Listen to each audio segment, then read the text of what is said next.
Voilà, aujourd'hui j'accueille Nicolas. Oui, bonjour. D'où tu viens? Je viens d'Alsace. Ah, voilà, en Oui. France. En France. Alors, pour une fois, une petite vidéo en français, comme on me le demande souvent. Alors aujourd'hui, on va faire ce tuba, sauf faire un petit tuba mi-B qui était fait par Besson à l'époque, probablement les années 60, donc ça date. Mais c'est une très jolie pièce. On a déjà retouché les coulisses dans un cours précédent, on verra peut-être quand même ça sur la vidéo. Et puis toi, tu vas t'organiser pour faire tout le corps.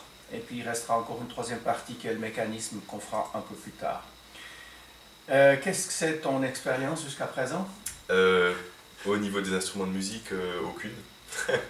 Mais je me suis déjà amusé à travailler sur une vieille moto et vieux vélo. Et donc, étant trompettiste, j'ai voulu essayer ça avec des instruments de musique.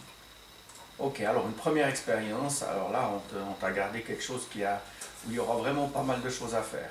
Voilà, merci et bonne suite à tous.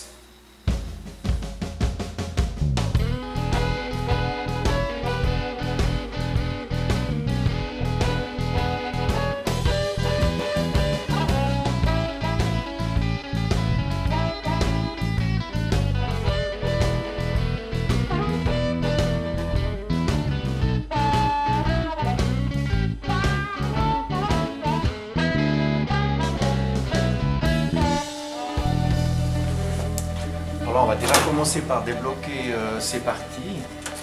Alors en général on évite de travailler avec une pince, on travaille plutôt avec un marteau.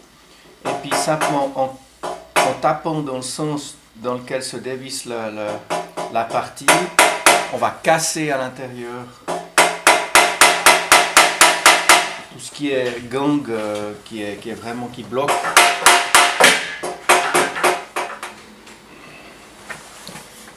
Donc là, en tapant et on voit que tout d'un coup, voilà, ça vient. Alors toujours avec un marteau long pour ne pas taper les tubes et puis pour accéder le plus profond jusqu'au chapeau. Alors on voit qu'ici, voilà, on a réussi à l'avoir malgré qu'il était bien bloqué, simplement en tapant dessus, hein, comme ça. Alors tu vas le plonger dans cette solution désincrustante. Oui. Je te laisse alors le pavillon contre l'extérieur. D'accord. Voilà. Comme ça, on a tout le mécanisme qui trempe, tu le plonges dedans directement. Voilà.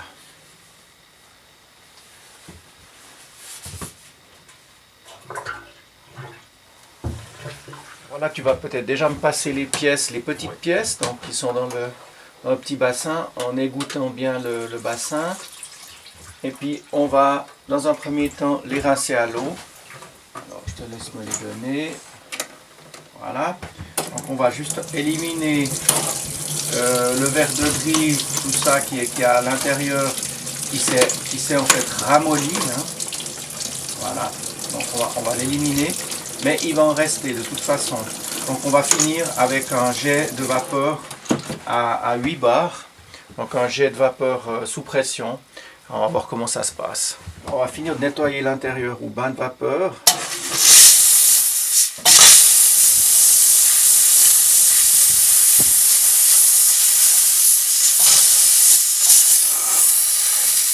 On voit qu'on arrive à décoller les restes, les résidus. Et puis c'est ça qui est très important. Bon, donc à ce stade, on a déjà nettoyé la cloche avec le polissage pour voir un peu mieux où il y a les bosses, les veines, etc. On va déjà avancer un petit peu. On va polir l'instrument aussi pour y voir plus clair et finir de polir les pièces.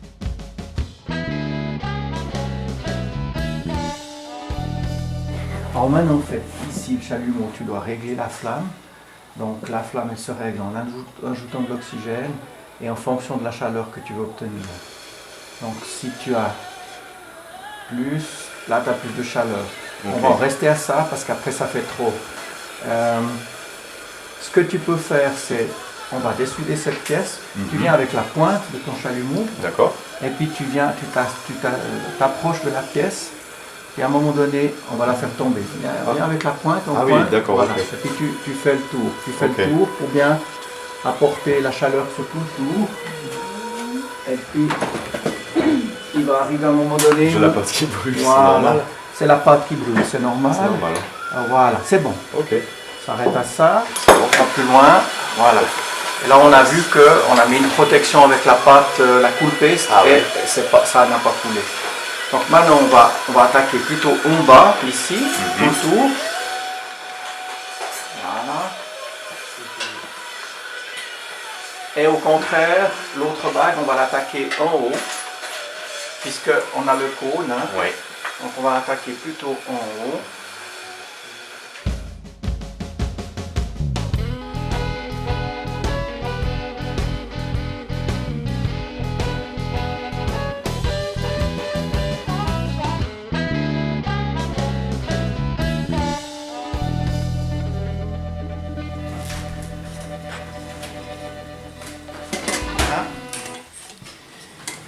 Et là, en fait, pour donner la force, plutôt que d'appuyer, etc., tu peux le faire.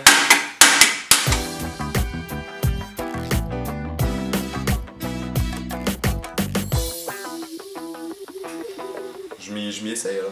Voilà, vas-y, vas-y.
Donc on va utiliser ce petit plongeur et on va aller dans le trou de la branche d'embouchure.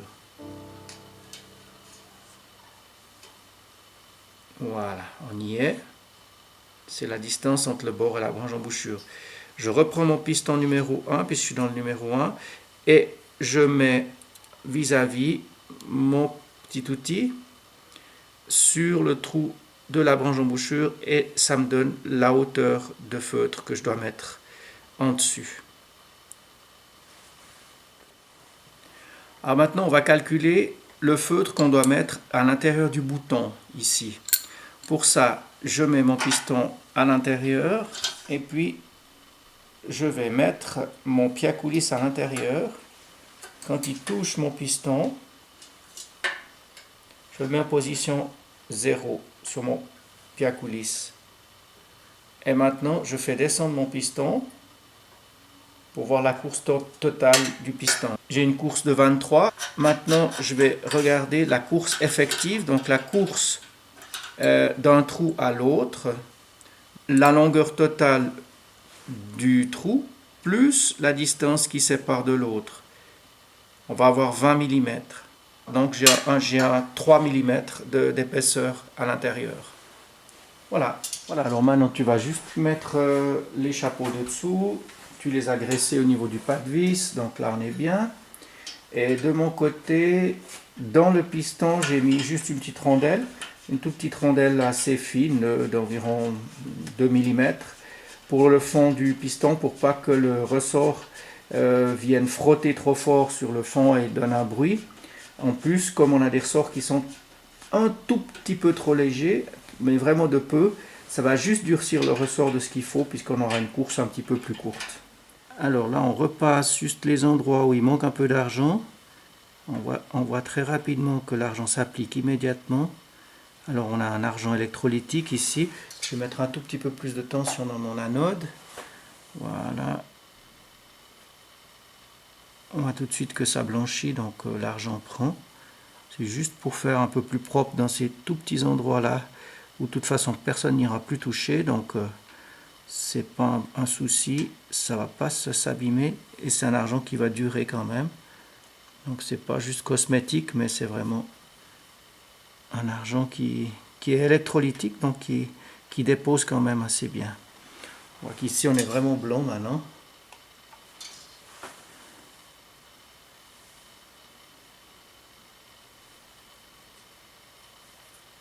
Voilà. Alors voilà Nicolas, un petit boulot d'une semaine, intéressant. Oui, super. Super, hein? Vraiment. Beaucoup de travail. Ouais. Bah, tu as appris le débosselage, un petit peu la soudure, on a fait de l'argent électrolytique, pas mal de choses, tout ce qui est mécanique aussi. Oui, tout Donc, à fait. oui, il y avait du job, hein? Oui, et comment? Bah écoute, je te souhaite du courage et puis un avenir prometteur dans cette profession, qui sait. Et puis une prochaine, tu viens quand tu veux. Merci beaucoup. Salut les copains. Ciao. Au revoir.